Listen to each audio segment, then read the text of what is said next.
Now, last time we saw Love Island's Amy Hart, she told us that she was determined to freeze her eggs because she feared going through an early menopause like her mum and grandma.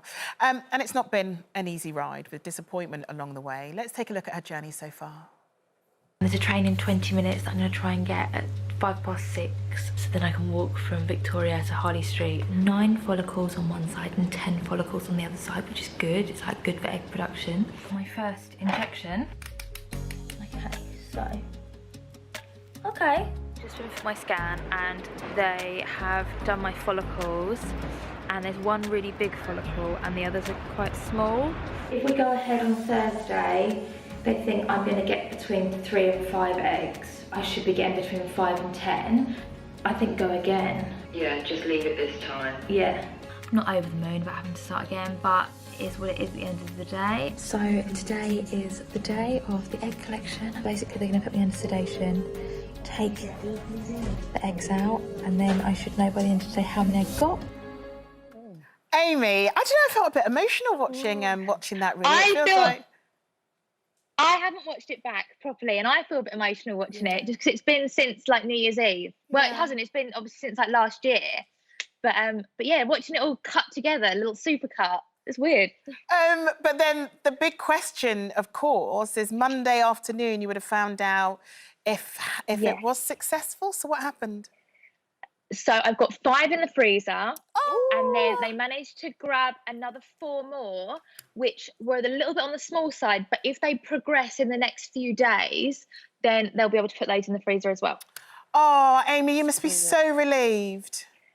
I am, and it's just like I'd had quite a lot of uncertainty whilst I was doing this round, because I've had the sort of 2 failed rounds, the one where we got to the end and they cancelled it, and then the one where I couldn't even start because I didn't have enough follicles to start with.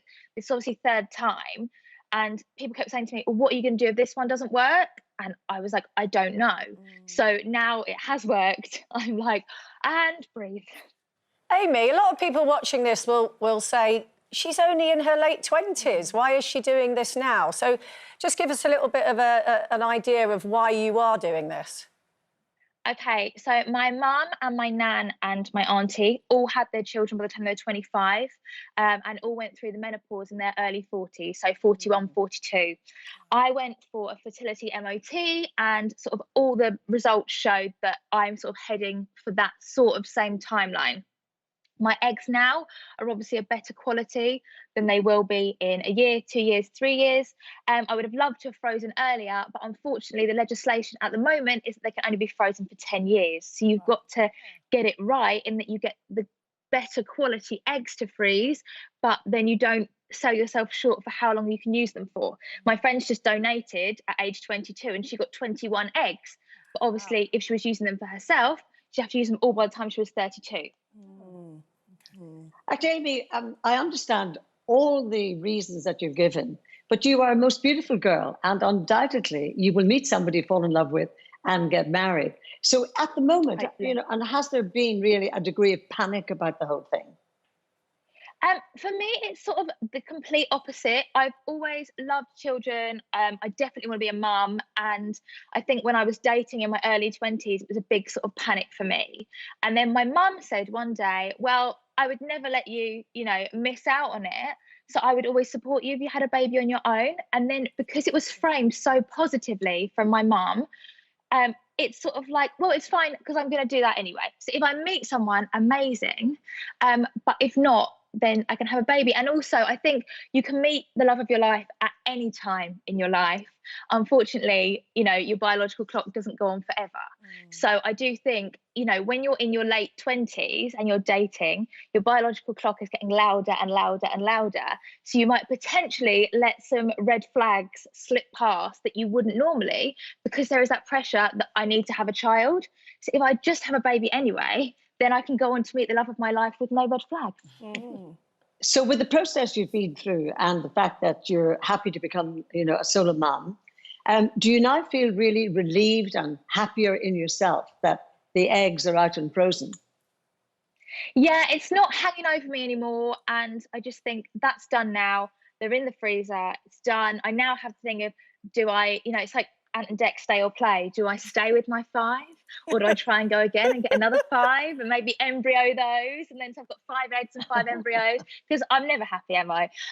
So I've now got the decision to make of what I do next, but it is definitely a weight lifted off, and it is I might need, if I met the love of my life, I might need to use those eggs with him.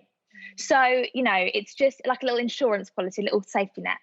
Amy, I know obviously after the second attempt didn't work, and you spoke about possibly thinking about IVF, and you spoke to your mum, but how do you really broach a conversation like that you're willing to, possibly be a lone parent, a solo parent? So I think I was talking yesterday, so there's an amazing woman called Mel, she's called the Stalker on Instagram, she's a solo mum coach, and I spoke to her yesterday, and she was saying that it's not about doing it on your own. It's about what this support network you have around you. You might not have a partner, but I know I've got my mum and dad, I've got my brother and his wife to be, I've got my grandparents. I have such an amazing network around me that I wouldn't be doing it on my own. Yeah.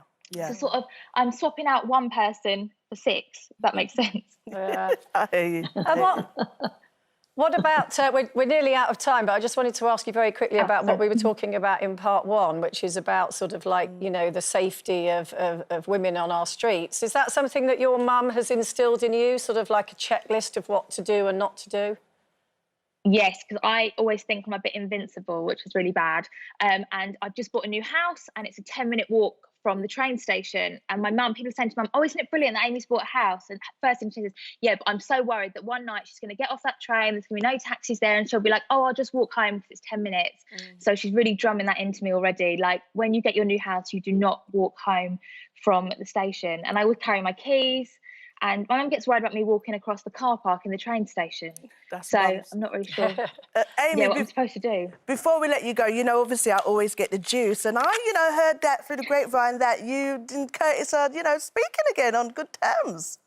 Can you tell us a little bit really more? Good terms. Yeah, we're on really good terms. We obviously worked together the other day. We saw each other in Freedom randomly in the summer and had a really long chat in the middle of a nightclub. And then, we're all good now. I messaged him about his comedy thing and said, as much as I understand that it is comedy, you do owe me a wine for my, my inspiration percentage. Most definitely. He did us proud for doing it for such an amazing cause. Thank you. Oh, Amy, it's been so lovely talking to you and getting you to talk us through all of that, because I'm sure there is so many people watching who don't really get the process. So thanks so much and well done. Congratulations. I'm not really sure what you're supposed to say, but well done. Yeah.